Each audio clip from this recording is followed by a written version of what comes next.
चला, तुमच्या भीतीवर जर विजय मिळवायचा असेल तर घरात बसून विचार करण्यापेक्षा बाबा कामाला लागणं कधीही बरे. तर काम कोणतं आहे जे तुमचे स्वप्न जिद्द असेल त्या कामाकडे, त्या मार्गाकडे तुम्हाला वळायचं आहे. मित्र हो, शुभेच्छा आहे तुम्हाला. चला तर मग गजानन राठोड सर या युट्यूब चॅनलवरती आपल्या सर्वांचं मनापासून स्वागत करतो.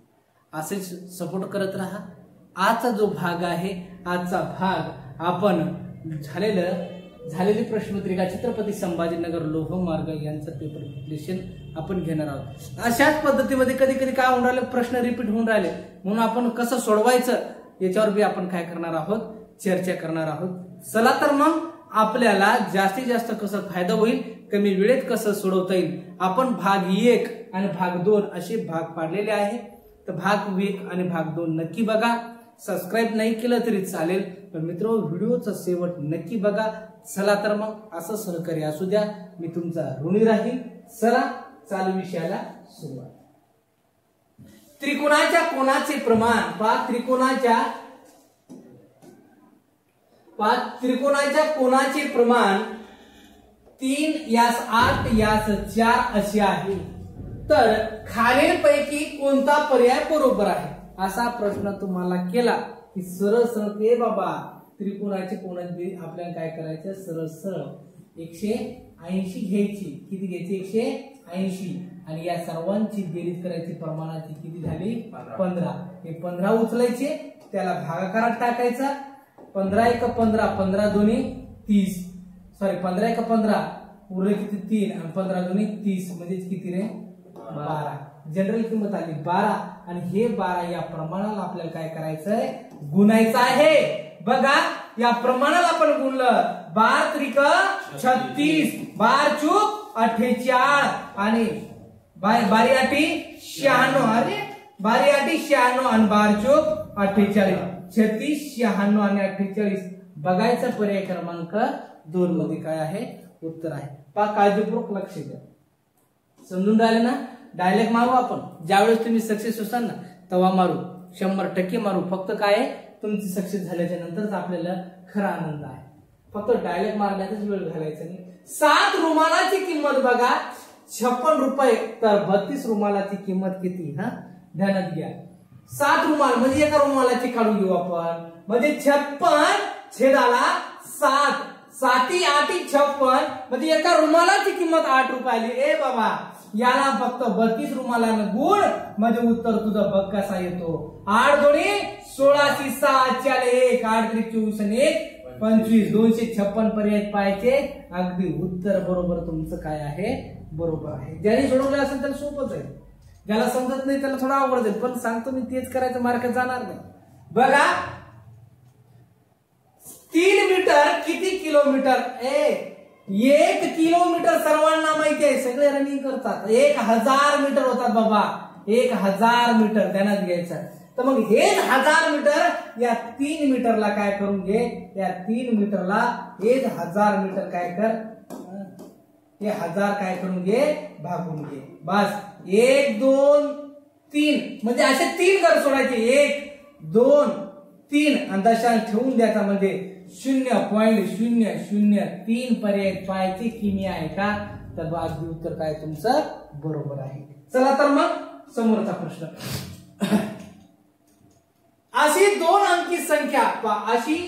अंकी संख्या कोणती की जिला 4 5 6 ने भागल्यास बस बाकी किती होतात एवढं लक्षात ठेवायचं. बाकी काहीच नाही, बाकी 3 होतात. असा प्रश्न आला की 4 5 आणि 6 चा आपल्याला सरळ सरळ लसावी काढून घ्यायचा. म्हणजे कसा? बेदोनी 4 5 जसे त्या तसे, बेत्रिक 6 5 3 दोन्ही, बेदोनी 4 4 पंचे 20 आणि 3 60. लसावी किती आला? 60. परत बाकी किती उरतात? 3. बाकी उचलायचे, याच्यात लगेच बेरीज करून घ्यायची. म्हणजे तुमचं उत्तर काय येणार आहे? 63 आहे का पर्याय? 63. असं सोडवायचं, जाणार नाही मार्क, याची गॅरंटी. चला समोरचा प्रश्न. एका पुरुषाकडे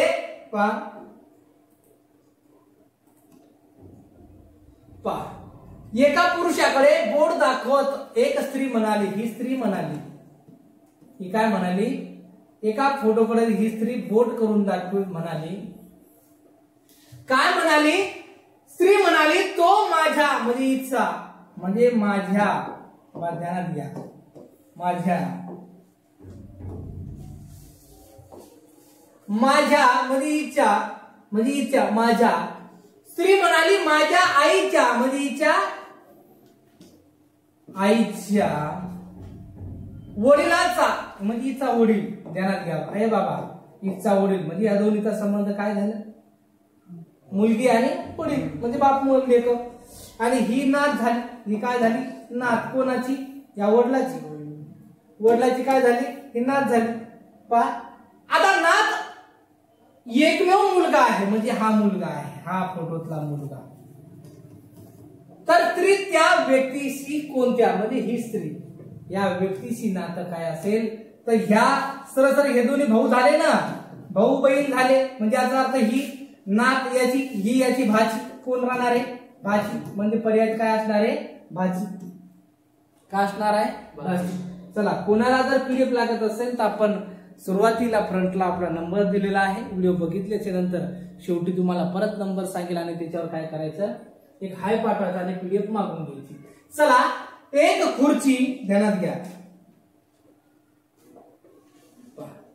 एक खुर्चीची संबंधित 3, टेबलशी संबंधित 7. ध्यानात घ्यायचं, खुर्ची व टेबल च्या किमतीचे गुणोत्तर 3:7 आहे. जर टेबलची किंमत 441 रुपये असेल तर खुर्चीची किंमत किती?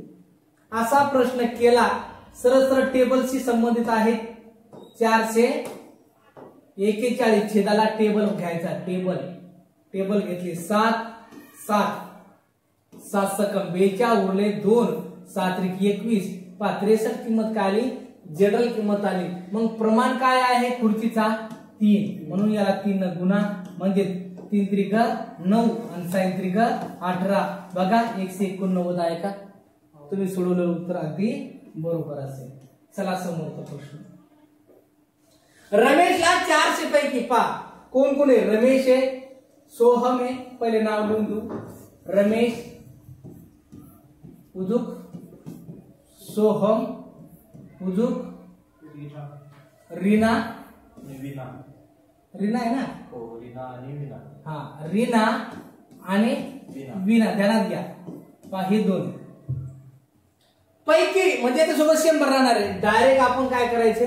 हे 2 शून्य कटच करून घ्यायची, यायचे दोनची बस.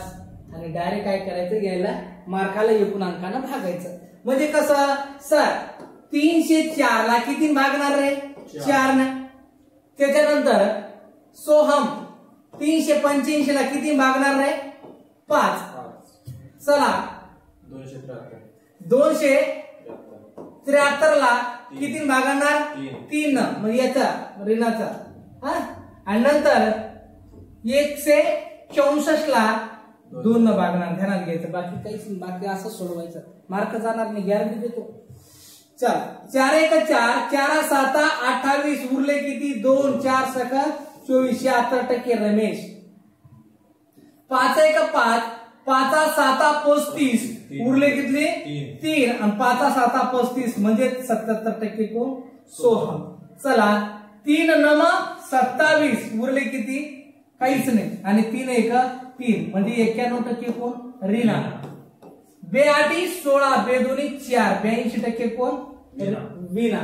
तर सांगितलं सर्वात म्हणजे प्रगती जास्त कोणाची आहे? तर रीनाची प्रगती काय आहे? आमच्या रीनाची प्रगती जास्त आहे, म्हणून रीना अतिशय उत्तर काय आहे असेल? बरोबर असेल. हे बाबा काळजी करू नको, वेळ तुझाच आहे, फक्त त्या मार्गाने तुला वळण आहे. विनाकारण कुठं फालतू टाइम वेस्ट करू नको, कोणाच्या फंद्यात पडू नको. ज्या दिवशी तू सक्सेस होशील तेच तुझ्या अंगावर गुलाल टाकायला येतील. ध्यानात घे, फक्त प्रयत्न कर, बाकी काहीच नाही. बघा नंतरचा प्रश्न. एका काटकोन त्रिकोणाचे क्षेत्रफळ 352 चौरस सेंटीमीटर आहे. त्यांच्या काटकोन करणाऱ्या 2 बाजूपैकी एक बाजू 22 सेंटीमीटर तर दुसरी बाजू किती? 352 352 याच्यासोबत 2 टाकायचे नेहमी. छेदाला 22 एक बाजू टाकली म्हणजे कसं? एक छेदाला 2 गुणिला पाया गुणिला उंची, म्हणजे हे बरोबर काय झालं, क्षेत्रफळाचं सूत्र झालं. ध्यानात घ्यायचं, बाकी काहीच नाही. याच्यासोबत 2 टाकायचं, छेदातलं इकडे अंशात गुणा करायला चाललं जाईल.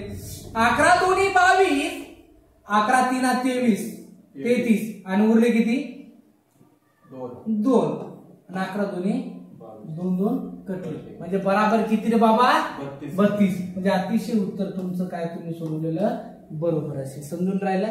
चला गडबड करू नका. इयत्ता 12वीच्या वर्गात 148 मुलांपैकी किती 148 लगेच मांडून घ्यायची. 148 मुलांपैकी 75% लगेच मांडून घ्यायची. टक्क्यासोबत छेदाला 100 टाकायचे, जाऊ देतच नाही मार्क. 75% मुले उत्तीर्ण झाली तर उत्तीर्णाची संख्या किती. चला 25 चूक 100, 25 त्रिक 75, 4 1 4, 4 त्रिक 12 उरले 2, 4 7 28, 7 त्रिक 21 1 आले 2, 3 त्रिक 9 2 11. बघा पर्याय 111 आहे का. जास्त फास्ट नाही होऊन राहिला ना, व्यवस्थित चालू आहे. चला पण 7,500 रुपयाचे इतक्या रकमेचे जसे 4% व्याज दराने 4% व्याज दराने 2 वर्षासाठी चेकड व्याज किती. तुम्हाला म्हणतो मी व्याजच लागून असतं. ध्यानात घ्या. व्याजाला पहिले काय करतो, व्याज 1 वर्षाचे व्याज आणि व्याजात परत व्याज ऍड होतो. लक्ष द्या. म्हणून त्या मूळ रकमेत व्याज ऍड होतो. म्हणजे आपण काय करायचं, सूत्र तुम्हाला काही माहित नाही, डायरेक्ट सोडवू शकता ना. कसं पहिल्या वर्षाचं व्याज काढू शकता, नंतर दुसऱ्या वर्षाचं व्याज काढू शकता, बाकी काहीच नाही. हे 2 वर्षाचं व्याज काढून घ्यायचं. कसं 7,500 गुणिला 4% पहिल्या वर्षाचं, ज्याच्यासोबत टक्के त्याला छेदात 100 राहणार, म्हणजे 2 शून्य निघून जाणार. ध्यानात घ्यायचं. 4 पंच 20, 3 4 पंच 20, हातच्याले 2 आणि 7 चूक 28 2 30 किती 30, म्हणजे 300 रुपये कोणत्या वर्षी व्याज आला पहिल्या. आता मूळ रक्कम आणि व्याज पुन्हा ऍड होतील.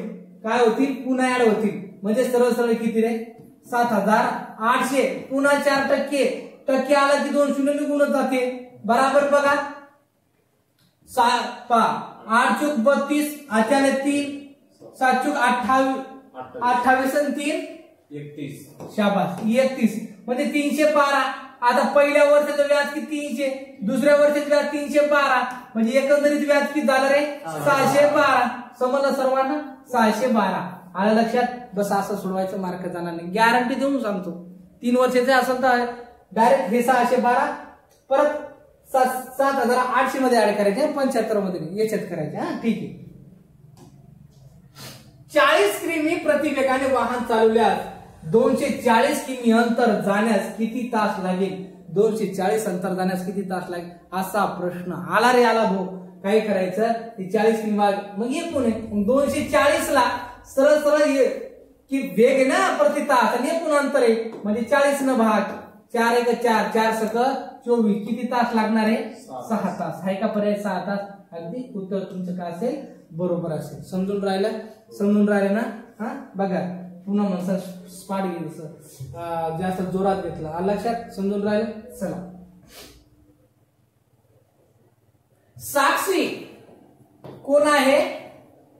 साक्षी इकून आणि इकून. मग काय सांगितलं, साक्षीला मुलीच्या एका रांगेत साक्षी डावीकडून 13वी, म्हणजे इकडून 13वी. ध्यानात घ्या. क्रमांक येतो व उजवीकडून 11वा, म्हणजे इकडून 11वा. ध्यानात घ्या. 11वा क्रमांक येतो तर त्या रांगेतील मुलीची संख्या किती. त्या रांगेतील मुलींची संख्या किती, म्हणजे दोन्हीकडून साक्षी मोजल्या गेली. आता एकंदरीत आपण डायरेक्ट काय करतो, गडबड करतो. 13 आणि 11 डायरेक्ट आपण काय करतो, लगेच 24. अतिशय घाई गडबडीत आपण घोडतो.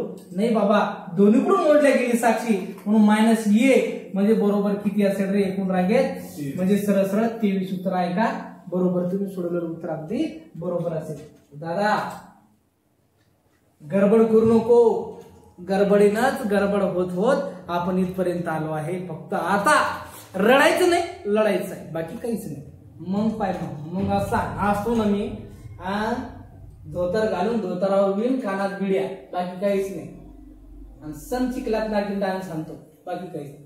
4 घोडे पा सरळ सरळ. आता पा घोडे लिहूनच घेतो, घोडे 4 घोडे, किती घोडे 4 घोडे, 5 बदक, बदक किती रे 5, ध्यानात घ्या 5 बदक, 2 जोडी पोपट, पोपट हा पोपट, आता काय सांगितले 2 जोडी हा, 2 जोडी म्हणजे सरळ सरळ 4, 2 जोडी मध्ये सरळ सरळ 4, 1 डझन कोंबड्या, कोंबड्या काय आहे कोंबड्या, 1 डझन म्हणजे कोंबड्या म्हणजे 12, ध्यानात घ्यायचं 1 डझन म्हणजे 12, तुम्हाला तर माहितीये दुकानात गेल्याने 1 डझन केळे द्या, मामा 1 डझन केळे द्या, सोडून दे रे हा, वाजू नको झाडा त्याला. बघा सरळ सरळ काय होतं की याच्यामध्ये आता हे झाले डोके कोणाचे, प्राण्याचे पक्ष्यांचे, ध्यानात घ्या प्राण्याचे पक्ष्याचे डोके झाले. मग आता घोड्याला पाय 4, बदकाला पाय 2, ध्यानात घ्यायचा, पोपटाला पाय 2, 2 जोडी म्हणजे 4, आणि कोंबड्याला पाय 2, सरळ सरळ यांचा आपण काय करायचा गुणाकार करायचा. पण सर्वप्रथम डोके मोजून घ्यायचे, 4 आणि 4 8, 8 आणि 12 20 आणि 5 25. आता गडबड करायची नाही, लगेच 25 ते नंतर आपल्याला येतं काय होतं. 25 डोके झाले, 4 चूक 16, 5 दोन्ही 10, 4 दोन्ही 8, 12 दोन्ही 24, 16 आणि 24 किती रे 40 आणि 10 50 आणि 50 आणि 8 58, किती आले 58. आता सांगितलं आहे एकूण डोके व त्यांच्या एकूण संख्येतील पाय व एकूण डोके या संख्येतील फरक किती पहा. शेतामध्ये उभे आहेत काय 4 घोडे, 5 बदक, 2 जोडी पोपट, 1 डझन कोंबड्या, हे सर्व शेतामध्ये उभे आहेत. तर त्या शेतामध्ये असणाऱ्या एकूण पाय आणि एकूण डोके या संख्येतील फरक किती. सरळ सरळ याच्यातून आपण जर 25 काढले तर उत्तर काय असणार आहे 33. 25 लगेच मारायचं नाही, फरक सांगितलेलं आहे म्हणून लक्षात द्यायचं. समजलं सर्वांना. चला आकृती मधील अंक शोधायचा आहे. सरळ सरळ लगेच तर्क बसतो, हे वर्गाच्या पटीत आहे म्हणजे याचा अर्थ यांचं काहीतरी आपण काय केलेलं असेल, कधी गुणाकार असेल, कधी वर्ग असेल, कधी वर्ग करून फरक याचा असतो, कधी ऍड असतो. काळजी करायची नाही. पण याचा तर्क असा आहे 4 आणि 2 6 आणि 6 आणि 3 9, 9चा वर्ग दाखवलेला आहे म्हणजे हे पहिल्या याच्या आपल्याला सिक्वेन्स बरोबर लागला. 5 आणि 2 7 आणि 7 आणि 6 13, 13चा वर्ग बरोबर आहे म्हणजे हाच जो इथं आपण डोकं लावलं ते डोकं पुढे लावायचं, तसा डोकं लावायचं बाबा डायरेक्ट डोक्यात काहीच नाही. काय करायचं 11 आणि 1 12 आणि 12चा वर्ग 144 म्हणजे क्वेश्चन मार्क जागी काय येणार 144 पर्यंत आहे का बरोबर. चला तर मग समोर एक प्राणी संग्रहालयात सोपं सांगतो, एक्स नको घेऊ, वाय नको घेऊ, काहीच नको घेऊ, सांगतो काय एक प्राणी संग्रहालयात फक्त सिंह आणि मोर. काय आहे सिंह आणि मोर, ध्यानात घ्यायचं. सिंह आणि मोर यांची एकूण संख्या 50. कधीही दुसऱ्या पदासोबतच 50 ठेवायचे. कोणासोबत सांगितलं मी दुसऱ्या पदासोबत वजा ठेवायचे. काय ठेवायचे वजा ठेवायचे बस. आता सिंहाचे पाय माहिती नाही, मोरचे पाय माहिती नाही, तो माणसाची एक्सप्रेस माहित नाही सध्या घे, बाकी काहीच नको. सिंहाला पाय 4. आता तर सिंह आणि मोर यांची एकूण संख्या 50 आहे. त्यांची पायाची एकूण संख्या 140. 140 इथं टाकून देतो 140 आहे. तर प्राणी संग्रहालयातील 2 मुद्दे सिंह आणि मोर असं कधी मोर सिंह असेल ना मग इकडे टाकावं लागते, आणि जर सिंह मोर मग हे सिक्वेन्स बरोबर आहे. तर मोरांची किंवा सिंहांची काय सिंहांची किंवा मोराची संख्या काढायची. सिंहाला पाय 4 यांचा गुण 4 x, मोराला पाय 2 x आणि याच्या सोबत 2 कधी नेहमी गुणाकाराला ठेवायचं. मग तिथं गाय बी असलं तर 4 न गुणला असतं म्हणून इथे किती राहणार आहे 100 बस. याला म्हणजे याला 2 न गुणलं, याच्यातला फरक किती आला रे 40 बस. असं सोडवणं बाबा मार्क जाणार मी आहे तसे. याच्यातला फरक 2x आणि हे फरक उचला आणि याला भाग 2 2 4 2 2 4 किती आलं रे 20 उत्तर असलं.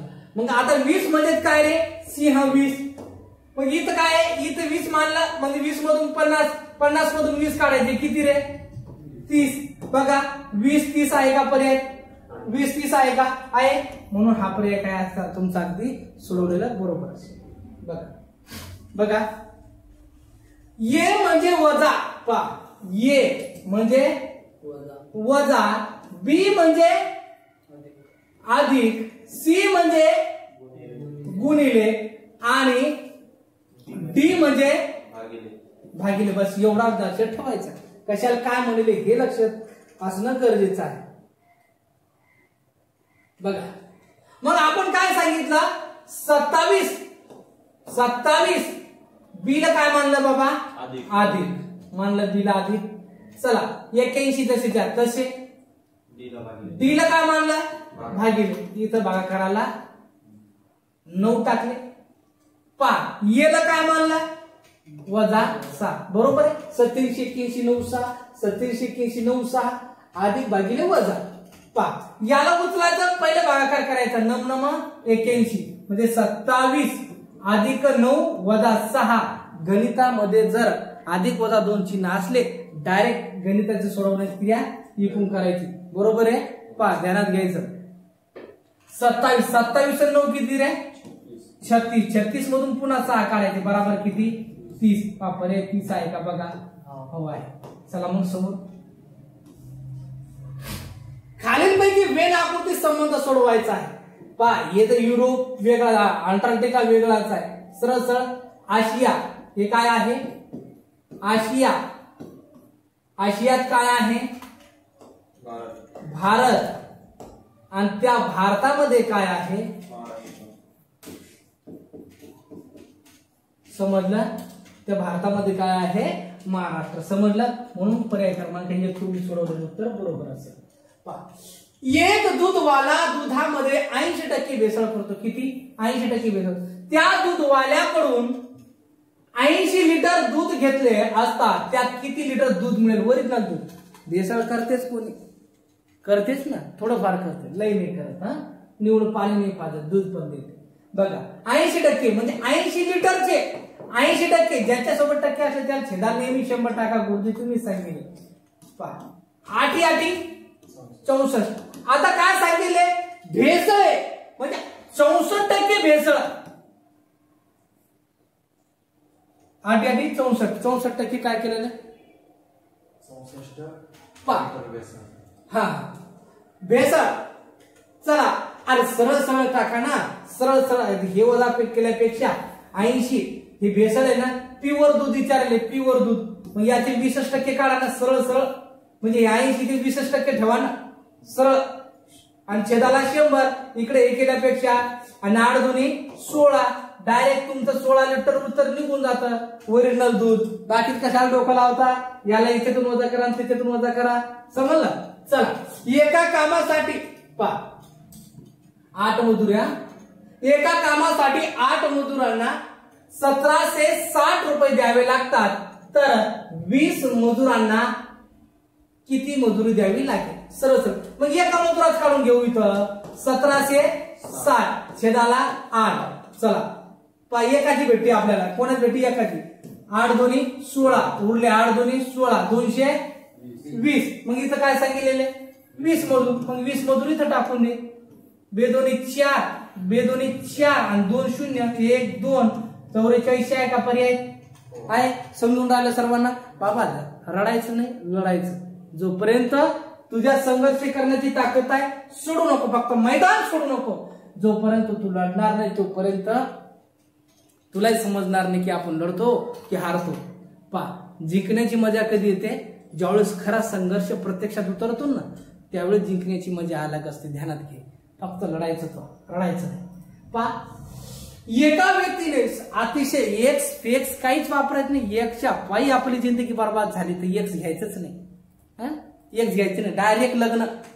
डायरेक्ट लग्न पुरी पाने लग्न करणे. एक्सच्या नादी लागूच नको ना. लग्न कर. कसा? गुरुजी सांगा लगे. पण एका व्यक्तीने 2250 रुपयांचे कर्ज 5 हप्त्यात फेडले. किती? 5 हप्त्यात फेडले. प्रत्येक हप्ता मागील हप्त्यापेक्षा 50 रुपयांनी जास्त होता. किती? 50 रुपये. मागील हप्ता 50 रुपयांनी जास्त होता. तर पहिला हप्ता पहा, ध्यानात घ्या, पहिला हप्ता किती रुपयांचा असेल? 5. किती हप्ते? 5 हप्ते. एकूण रक्कम किती होती? 2250. छेदाला 5 हप्ते टाकायचे. 5 एक 5, 5 चुक 20, उरले किती? 2. 5 चुक 20, 5 25 आहे तिच्या आईला. 5 25, 0 जसेच्या तसे. आता 450 जे आलं, असं आहे, गडबड करू नका. 450 जे आले ती मधली किंमत असते, ध्यानात घ्यायचं. मधली किंमत 5व्या हप्त्यातली मधली किंमत. याच्यानंतर 2 हप्ते पुढे सरकायचे, याच्यानंतर 2 हप्ते मागे सरकायचे. तर आपल्याला पहिला हप्ता म्हणजे मागे सरकणार. मग इथं राहणार 400 आणि इकडे राहणार 350. बघा 350 पर्यंत आहे का? हा पहिला हप्ता. आणि जर विचारला असता 5वा हप्ता, तर याच्या पुढे धकल्या असतो आपण. याच्या पुढे 5वा हप्ता म्हणजे हा 500 आणि पुढे धकला असतो 550. ध्यानात घ्यायचं. आणि सर्वांची बेरीज करून पाहिजे 2250 येते का? येणारच, जाणार नाही मार्क. ध्यानात घ्यायचं. 350 बरोबर, फक्त त्याला हप्त्यानं